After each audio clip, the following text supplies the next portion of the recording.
आज सकाळी ऑफिसवरती येताना काय आलं माहितीये काय, माझं डोकं लई दुखत होतं. म्हणजे मला असं झालेलं की आता इथनं 1 तास गाडी चालवत ऑफिसवरती पोचायचं आहे, मग काम पण करायचं दिवसभर.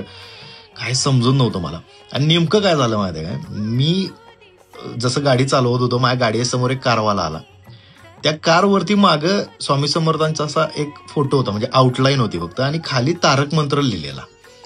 आणि आपण कुठली गोष्ट जेव्हा आपल्याला माहिती असते की ही काय आहे, तर तेव्हा आपण ते वाचत नसतोय फक्त, ते आपण म्हणत असतोय. आम्ही म्हणायला चालू केलं, निशंक होई रे मना, निर्भय होई रे मना, प्रचंड स्वामी बळ पाठीशी, नित्य आहे रे मना, अतर्क्य अवधूत हे स्मरणगामी, अशक्य ही शक्य करतील स्वामी. आणि हे मी म्हणत म्हणत ऑफिसपर्यंत पोहोचलो काय.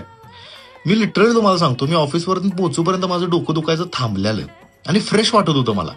आणि जसा मी ऑफिसच्या इथनं टर्न घेतला, म्हणजे पार्किंगच्या इथं, तिथे एक रिक्षा होती आणि त्या रिक्षावरती पण सेम श्री स्वामी समर्थ असं लिहिलेलं आणि खाली लिहिलेलं, भिवू नकोस मी तुझ्या पाठीशी आहे. ह्यो अनुभव असं मला झालं, आई शपथ म्हणलं काय विषय आहे ह्यो. असे अनुभव येतात आयुष्यात कवा कवा तर. श्री स्वामी समर्थ.